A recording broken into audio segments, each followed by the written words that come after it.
আসসালামু আলাইকুম। ভেন্ডি বা ঢেঁড়স এই নিয়মে রান্না করে দেখুন, এক পদেই প্লেট খালি হয়ে যাবে।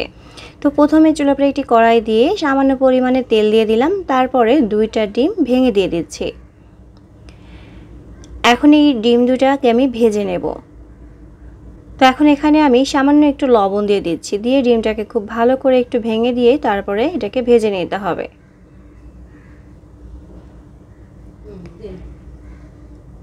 তো নেড়ে চেড়ে এগুলোকে ভেজে নিয়ে তারপরে আমি উঠিয়ে নিচ্ছি।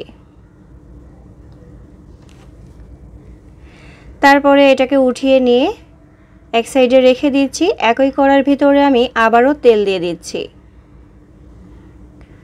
তারপরে যে ভেন্ডিগুলো আমি কেটে রেখেছিলাম সেগুলো এর ভিতরে দিয়ে দিলাম। আর ভেন্ডিগুলো আমি এইভাবে করে 2 টুকরা করে কেটে নিয়েছি, আপনারা আপনাদের সাইজ অনুযায়ী কেটে নিতে পারেন। এখন এই ভেন্ডিগুলোকে খুব ভালো করে তেলের সাথে ভেজে নিতে হবে। তো আমার এই ভেন্ডিগুলো ভাজা হয়ে গিয়েছে, এখন আমি উঠিয়ে নিচ্ছি। তেলটা ঝরিয়ে এভাবে একটা বাটিতে উঠিয়ে নিতে হবে ভেন্ডিগুলা। একই তেলের ভিতরে আমি ছোট ছোট টুকরা করে একটা আলু কেটে নিয়েছি, সেটাও দিয়ে দিলাম। এখন এই আলুটাকেও ভেজে নিতে হবে। তো আলুটাও ভাজা হয়ে গিয়েছে, এখন আমি উঠিয়ে নিচ্ছি। এখন যে তেলটা রয়ে গিয়েছে এই তেলের ভিতরেই আমি দিয়ে দিচ্ছি খুব সামান্য পরিমাণে, কিন্তু এখানে তেল রয়ে গিয়েছে, 1/2 চা চামচ জিরা আর পেঁয়াজ কুচি দিয়ে দিলাম একটা বড় সাইজের, দিয়ে খুব ভালো করে একটু মিশিয়ে নিলাম। হালকা একটু ভেজে নেব। তারপরে সামান্য পরিমাণে পানি দিয়ে দিচ্ছি। এখন এখানে মশলাগুলো দিয়ে দিচ্ছি স্বাদ মতো লবণ আর মরিচ আপনাদের স্বাদ অনুযায়ী দিয়ে নেবেন। দিয়ে দিলাম 1/2 চা চামচ জিরা গুঁড়া, 1/2 চা চামচ ধনিয়া গুঁড়া, তারপরে দিয়ে দিলাম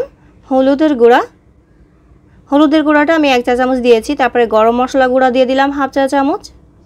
তারপরে মরিচের গুঁড়া দিয়ে দিচ্ছি আমি এখানে 1 চা চামচ, আদা রসুন পেস্ট 2 চা চামচ, দিয়ে খুব ভালো করে মিশিয়ে নিয়ে এটাকে কষিয়ে নিতে হবে।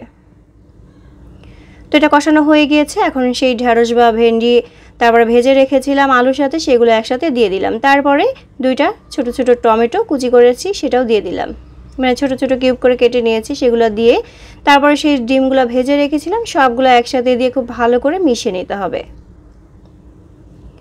যেহেতু আলু আর এই ভেন্ডিটা আগেই ভেজে নিয়েছি, তাই কিন্তু এই পর্যায়ে আর বেশিক্ষণ রান্না করার দরকার পড়বে না। এটাকে খুব ভালো মতো একটু কষিয়ে নিয়ে তারপরে এখানে আমি পরিমাণ মতো পানি দিয়ে দিচ্ছি। এখন এটাকে আমি ঢাকনা দিয়ে ঢেকে রান্না করে নেব। তো এটা প্রায় হয়ে গিয়েছে, এই পর্যায়ে একটু নেড়েচেড়ে মিশিয়ে নিলাম। তারপরে এখানে আমি 1 ফালি লেবুর রস দিয়ে দিচ্ছি, এতে করে টেস্টটা আরও বেড়ে যাবে। খুব ভালো করে মিশিয়ে নিতে হবে। এটা কিন্তু রুটি, গরম ভাতের সাথে খেতে খুবই মজার। আপনারা যারা কখনো এইভাবে এই ঢেঁড়স বা ভেন্ডিটি রান্না করে খান, একবার হলেও খেয়ে দেখবেন। আবারও দিয়ে দিলাম সামান্য পরিমাণে একটু জিরা টালা গুঁড়া, দিয়ে আবারও খুব ভালো করে মিশিয়ে নিচ্ছি। তো এটা হয়ে গিয়েছে, এখন আমি নামিয়ে তারপর আপনাদেরকে দেখিয়ে দিচ্ছি এটা কেমন হয়েছে।